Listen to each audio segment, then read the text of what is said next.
You never know what God wants to do or how he's going to use your work. Now, many of you know that I am the author of this book, co-author of this book, His Rules. And this took me 18 months to produce.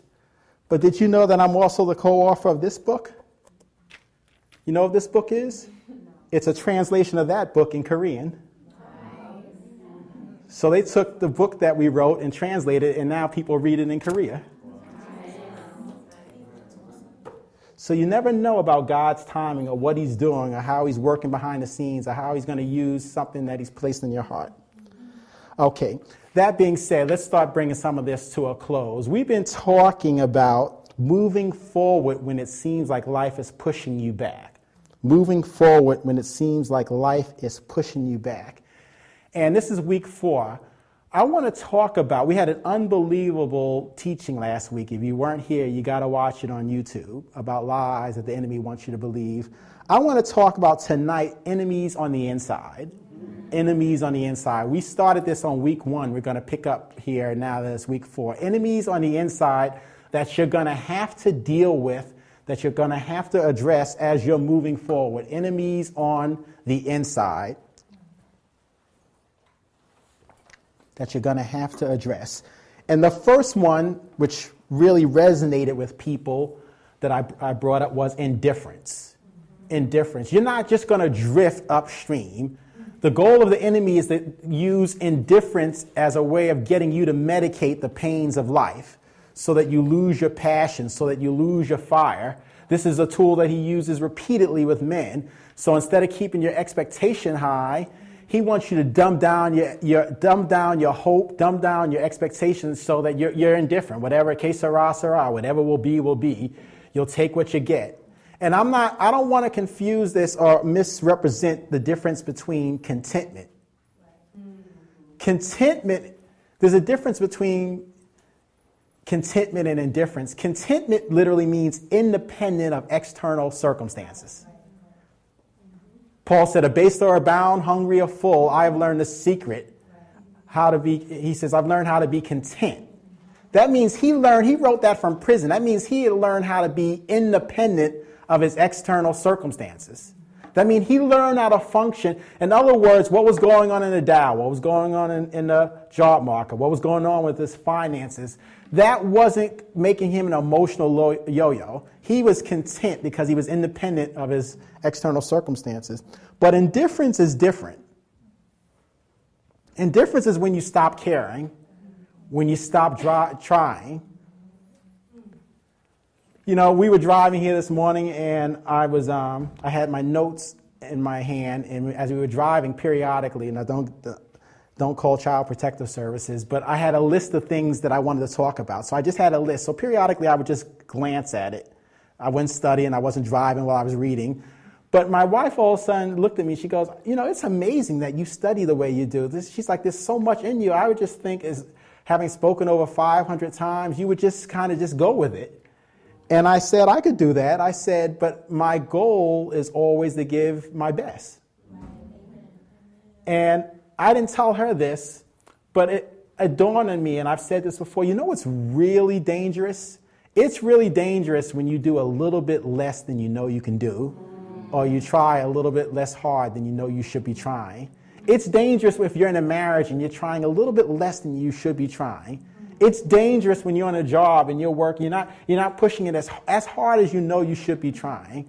It's dangerous, I shared this when I played college basketball, when you're not running your sprints as hard as you know you could be trying. I had a situation where I was frustrated over my playing time, and I stopped practicing hard. Well, lo and behold, I got in the game, and guess what? I was winded. It's dangerous when you're trying less hard than you know you should be trying, when you're giving a little less than you know you should be giving. It messes with your psyche. When you give less, you become less. So you don't want to be in any type of relationship or dynamic where you know consciously, I'm giving this a little bit less than I know I should. That's what indifference is. Even in Revelations, he said, I wish that you were hot or cold, but because you're lukewarm, I'm going to spit you out. He doesn't want indifference. He wants you hot or cold. Have you ever think about it, if it's a really hot day, you want something really cold. If it's a really cold day, you want something in the winter really hot. If it's a really hot day or a really cold day and you buy something and it's warm, you're irritated. Because he wants you hot or cold. So indifference is dangerous. I have a teaching series, and I thought we had it here, but go to the site and get it. It's a must. Passion is the genesis of genius. Whatever you're passionate about, that's the epicenter of your genius. Passion is the genesis of genius. So enemy number one that we talked about is indifference. What have you become indifferent about?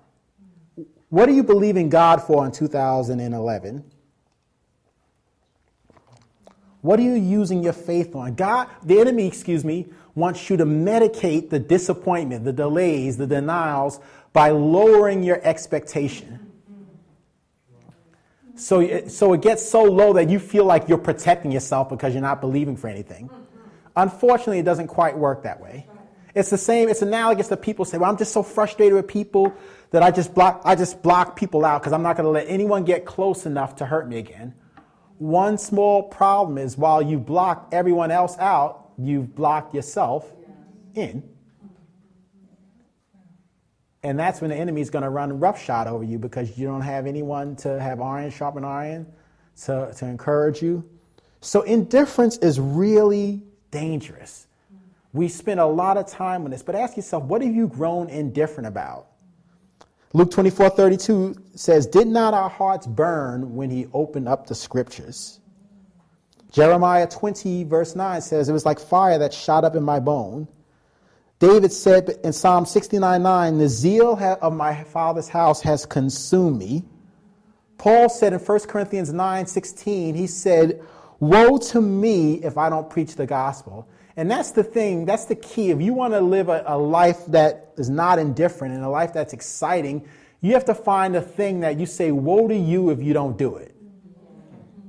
Woe to me if I don't teach God's word, if I don't search for ways to help people, if I don't seek for ways to creatively present. You have to find your woe to me or woe to me if I don't. What's going to become of me if I turn my back on this thing? What's going to become of me if I don't use my gift and I stay spiritually constipated? What's going to happen? Woe to me if I don't step out my comfort zone, if I go another 5 years without taking risk, if I don't have the information interview, if I stay wed to this dead-end job. Woe to me. You're not going to drift upstream. I hope you're tracking with me. It just doesn't happen that way. You're going to go upstream with intentionality, with perseverance, hopefully with spiritual family, hopefully with little victories, building on each other, but you're just not going to drift upstream. So enemy number one on the inside, that if you're going to move forward when it seems like life's pushing you back, you can't capitulate and fall prey to indifference. You can't say, well, you know what, I don't want to hurt anymore. I don't want to be disappointed anymore. I don't want to try anymore. I don't want to give anymore. Indifference will eat your lunch. It will consume you and you won't even be aware of it. You'll wake up in a numb state and wonder where'd the time go? Where'd the years go? Where'd the dream go? Where'd the passion go? Where'd the work ethic go?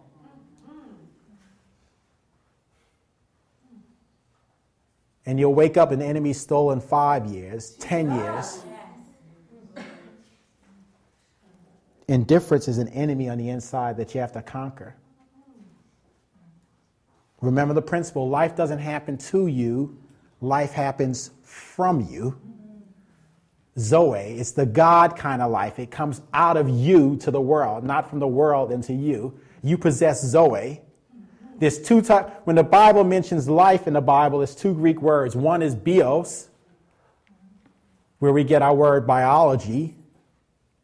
That's like the physical being. But then there's the Zoe. There's the God kind of life. I died that you might have Zoe and have Zoe more abundantly. Not bios, not just be born, not just take up space, not just be a biological being.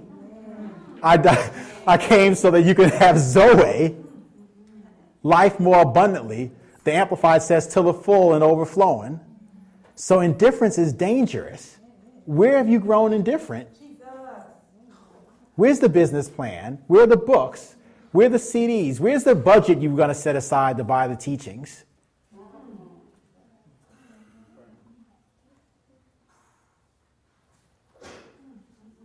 It's subtle. It's a silent killer. It's like salt. Number two, the second enemy on the inside that you and I have to deal with when we're trying to move forward and it seems like life's trying to push us back, indecision. Indecision. I have a great teaching I meant to tell Edmay to bring it called The Power of Choices, I think is one of them. And then I have another one that says choices that will change your family. But indecision, do you realize, listen carefully, to choose not to choose is a choice. To choose not to choose is a choice. Indecision is a thief. You should look at indecision the way you look at someone rolling up to you on the subway platform when you're at the end by yourself. You should look at indecision like you would view someone crossing the street when you're walking on a dark street late at night and walking close to you. Indecision is a thief. Indecision is trying to steal your chances at a better future.